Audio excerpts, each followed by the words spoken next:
ये तो ले लेते हैं, पर यहाँ सेवा में फाल्गुन की बसंत पंचमी से होली शुरू हो जाती है। संगीत गायन के माध्यम से क्लासिकल बखावज मंजीरा आदि बजा करके ब्रह्मबेला में गायन होता है। और यह जो महापुरुषों ने पदों में जिनकी रचना की है, वेद को पौराणिक भाषा को यानी कि हिंदी काव्य में परिणत करके जो बोला गया है, और जो ब्रजवासियों की जो पुराने समय के जो अनुभव है उसका सम्मिश्रण करते हुए यहाँ होली होती है। 500 वर्ष का समय लगभग हो गया। श्री नारायण भट्ट जी महाराज के माध्यम से प्राकट किया हुआ ब्रज, इस ब्रज में यह लठमार होली बड़ी पसंद है, जो कि नंदगांव में फाल्गुन शुक्ला दशमी को होती है और फाल्गुन शुक्ला नवमी को बरसाना में होती है। और वहाँ सप्तमी के दिन लड्डू होली होती है। निमंत्रण यहाँ किया जाता है। उसके बाद में होली में दूर दूर से भगवान के प्यारे भक्तगणों का आगमन होता है। भारत सरकार भी अपने पूर्ण रूपेण यहाँ सेवा में संलग्न है। उत्तर प्रदेश सरकार के माध्यम से, श्री योगी जी के माध्यम से यहाँ जो बढ़िया विकल्प चलाए गए हैं, जिनके द्वारा सारे काम सिद्ध हो रहे हैं और बड़ा अच्छा लग रहा है। भक्त लोग भी इसका सम्मान करते अधिक मात्रा में आ रहे हैं। परंतु परंपरा है, इस परंपरा में ये आज आखिरी दिन है कि जो ये लठमार होली का यह विराम हो जाता है यहाँ।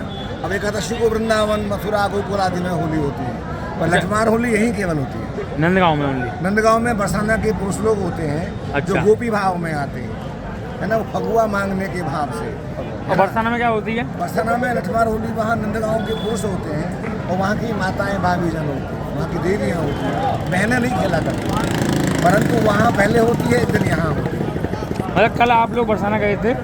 कल हम बरसाना में ही थे। हाँ, आज बरसाना से यहाँ पर आए हैं। बरसाना से यहाँ होली खेलने के लिए, प्रसाद लेने के लिए, ऋषि गोपियों के चरणों की धूली लेने के लिए, उनके द्वारा आशीर्वाद लेने के लिए, और हम सदैव एक संबंध में बंधे रहे हैं, ऐसा संदेश देते हुए यहाँ अपने जीवन का महत्वपूर्ण समय निकाल रहे हैं। तो आपके हिसाब से क्या ये मतलब क्या आप इस लठमार होली से एक सामाजिक क्या संदेश देना चाहते हैं आप? जैसे कि जलेबी को बनाते हैं तो रस में डुबो देते हैं, ऐसे ही पूरा शरीर यह है। नवमी के दिन बरसाना में, दसवीं के दिन नंदगांव में केसर, टेसू, पित्र, गुलाल, पुष्प, इनके सार निकाल करके उनमें ब्रजवासी होने के बाद में उन्हें रंग में उलिस दिया जाता है, रंग में सराबोर कर देते हैं।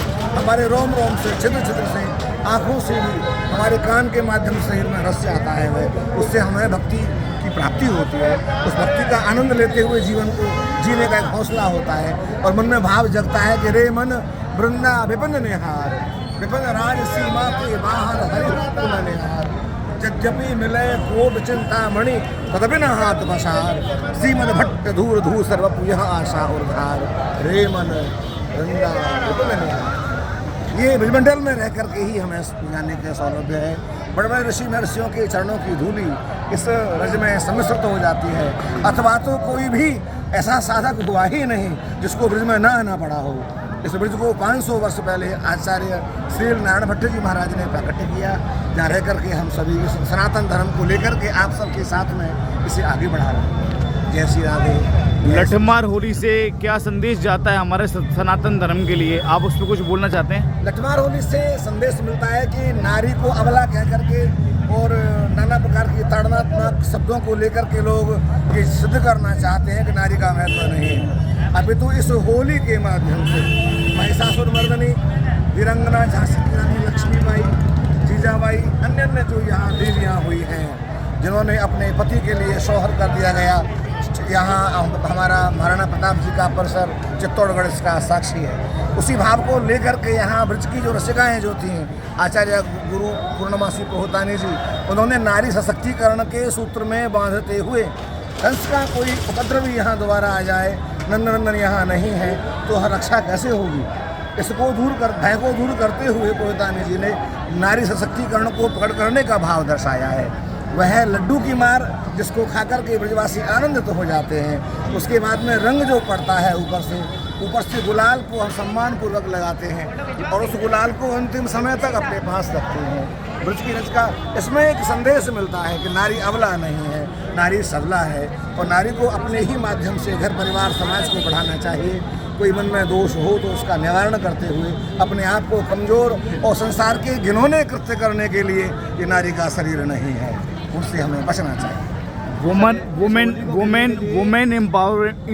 एम्पावरमेंट पे इसके अलावा आप और क्या कुछ कहना चाहेंगे? महिला सशक्तिकरण पर महिला सशक्तिकरण परिपूर्णता से आगे से चला आ रहा है और इन्हें आदि उपाधियां भी दी जाती रही, परंतु उन आदि उपाधियों को ओछा मान करके हम लोग स्वयं अनादर के पात्र में चले जा रहे हैं। समाज के कुछ अनादर तत्वों द्वारा ये समाज को गुमराह करने के लिए यदि हम मंच पर जाएंगे, और मंच पर शोभा नारी की नहीं है, नारी की शोभा घर में है, मंदिर में है, पाठशाला में है। नारी अपने घर में पाठशाला चलावे, बढ़िया बढ़िया वेद पाठ करावे, और उनके द्वारा कराए हुए कथित चरित्र संतान के द्वारा जब समाज में होते हैं तो परिवर्तन आता है। ना कि स्त्री भी कमा करके लावे और पुरुष भी कमा करके लावे, दोनों कमाने खाने के बोझ बन जाएं धरती पर, संतान को संस्कार न दे सके, यह उसके लिए एक अपवाद है, एक शाप के समान है।